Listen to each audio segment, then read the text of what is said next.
Cancer Rising's January 2020 is a month of putting your trust into others. You've got the freedom because Jupiter and Saturn are trining Gemini all through the beginning of the winter, which is going to make you feel so much more energetic. The impact of Jupiter transit will encourage your actions to be driven under strong emotions and instincts. This year has mixed results for love affairs. There are a lot of 2021 predictions flying around at the moment, aren't there? I wish I had the confidence of the astrologers, but sadly in medicine we can't be so definitive with our predictions. Wait a second, what am I talking about? Astrologers don't know the meaning of the word definitive. They're experts in vague, non-committal statements. But that's okay. Whether you believe in astrologers or not, spoiler, you shouldn't, we all understand that there is an inherent uncertainty to life. Will you get that promotion? Will you pass your exams? Will you find love? These are hugely complex questions with millions of data points. You can't plug them into the Science-O-Matic 3000 and get an answer. We don't expect simple answers to these complex questions. And life goes on. But with the pandemic, society seems to have decided that there are going to be definite, clear-cut answers. Masks, for example, will be either the intervention that makes all the difference, or they will literally kill you by strangling you to death. And COVID is either the most devastating disease that can kill asymptomatic people through their hearts exploding out of their chests, or it's made up. It's no worse than the flu, and there are no excess deaths. The only people dying are in their last few months of life anyway. To suggest that there may be a middle ground has become blasphemous. And talking of certainty, astrologers' cousins, the alternative medicine practitioners, do like to be very unambiguously conclusive in their assertions. Take this detox tea and you will lose weight. Buy my tonic and you will not get sick. And the reason people gravitate towards them, or the reason people believe that COVID is a hoax or planned by the government or a Chinese bioweapon, is because the people promoting those baseless claims do so with great certainty. I, as a doctor, can't do that. Uncertainty is central to what we do in medicine. And the inability to accept and deal with it is, for me, the core reason why we've struggled so much with reacting to this pandemic. I was actually going to make a totally different non-COVID video, but I'm waiting on an interview that I think is going to make that better. So this is a last-minute New Year's ramble. I'm going to try and keep it short. Essentially, it's a distillation of one of the main themes running through my videos this year, boiling it down to one word. And yes, I know the word you're probably thinking to describe 2020 rhymes with fustercluck, but my word of the year is uncertainty. We should be used to uncertainty in medicine. We encounter it every day when treating patients. But when overwhelmed by an entirely new disease full of unknowns, we were left unable to give clear answers. Now that in itself is not necessarily a problem if we're honest and we say, I don't know. But what actually happened is people divided into two camps, both convinced they had the right answers. Something I find, I guess, kind of amusing about making videos about the pandemic online is how people think they can infer my stance or even my politics based on their perception of what I'm saying.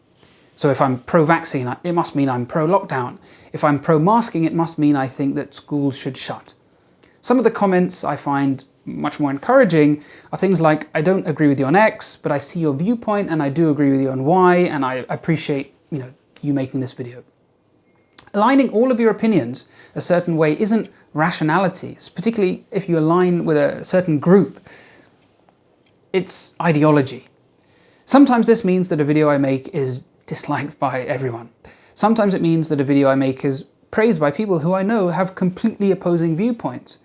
But this quantum superposition is not exclusive to me. I was bemused by things like the Danish mask study or Sweden's response to the pandemic being hailed as evidence that masks and lockdowns work and that masks and lockdowns don't work. Schrödinger may have been Austrian, but it's Scandinavian countries that seem to be embodying his famous cat. So what's going on? How can people look at the same data and draw opposite conclusions? Because they're removing the uncertainty from the situation. They're cherry-picking what they want to make a clear picture. So it makes sense in their head, not necessarily with any nefarious motive, but they're obviously guided by their pre-existing bias.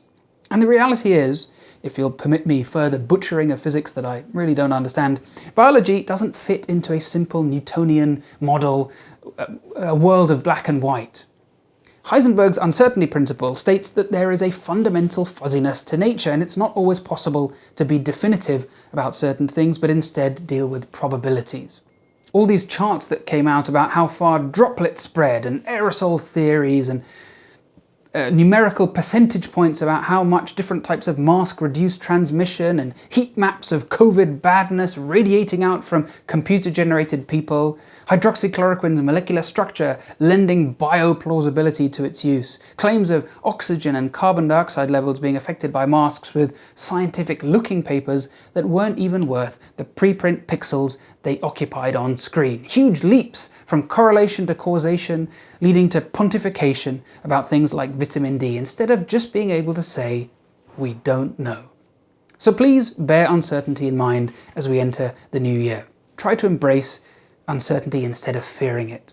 Accept that there will need to be compromises based on uncertainty, and don't interpret what I'm saying as we can't be sure of anything. I don't mean that probabilities are all 50-50. I think we can all predict one area where we're going to see a lot of disagreement, which is vaccines. Is it factually correct to say we don't have long-term information about the COVID vaccine's effects? Yes, that's factually correct. Is it factually correct to say that there is a reasonable possibility that there will be something bad? No, we have very good evidence that the approved vaccines are very safe so far, and excellent evidence that vaccines are amongst the safest interventions in all of medicine in the very long term, and certainly safer than getting COVID, whatever your age. So enter 2021 with a scientific mindset. We're going to be bombarded with positive and negative press about vaccines. You'll read reports of people suffering adverse health effects after having received a vaccine, but before you assume that the latter has led to the former, remember that millions of people are going to be vaccinated, and adverse health events occur in the general population all the time, irrespective of whether you're vaccinated. And that's why we run randomized controlled trials, which have not shown adverse outcomes to be any higher in vaccinated versus unvaccinated people. And as I can already see the incoming accusations of being a big pharma shill, let me follow that up by saying it's the same phenomenon we've seen this year with COVID itself, from people who seek to make it out to be worse than it actually is. Any adverse health event that occurred after someone had COVID was blamed on the COVID itself, ignoring the fact that people have health problems all the time, irrespective of whether they had COVID, which has led to people who have fully recovered from COVID and are feeling fine being scared that they may yet shuffle from this mortal coil. So don't get too worked up about differences of opinion with your friends. At the end of the day, we all have free will. Or maybe we don't, but I think that's too metaphysical for New Year's Eve. And if someone doesn't want to have the vaccine, that's okay. It doesn't make them an evil person. Carrots work better than sticks, I think, in this situation. And the more people that get vaccinated, the quicker we will be able to return to normal life. Right now, places like the US are having enough trouble getting the vaccine to people who do want it. Well, I said I was going to keep this one short, so I'm going to wrap it up there. My hope for 2021 is that we relearn that differences of opinion are a normal part of life. And that's often what we're dealing with at the moment, opinion rather than fact. I don't know, I'm feeling, I guess, a little more optimistic about the new year. I hope I'm not being naive. Only time will tell. On a personal note, thank you all for watching, for commenting, subscribing, and unwittingly entering into a legally binding contract where I will receive all of your internal organs upon your death. It's been a big year for the channel. Indeed, you should probably bear in mind that I've got a huge conflict of interest, because this pandemic helps keep me relevant. So maybe everything I say on this channel is engineered to help keep COVID cases rising so that my sub count follows suit. Those of you in the UK, by the way, or maybe others too if you can access online, my face for radio is finally finding a place on radio. I'll be co-hosting a couple of episodes of the BBC's flagship health programme, Inside Health, on BBC Radio 4, which is probably as diametrically opposed as you can get to my YouTube audience in terms of demographics, certainly in terms of average age. So it might be a short-lived career, because millennial memes are probably not a core concept in boomer humour, but then again, puns. I think we can all enjoy puns, can't we? There you go. I mean, there's a demonstration of what I was talking about, finding a happy middle ground. Who knew it would be puns that save the world? Well, I'm going to go home before the end of the year.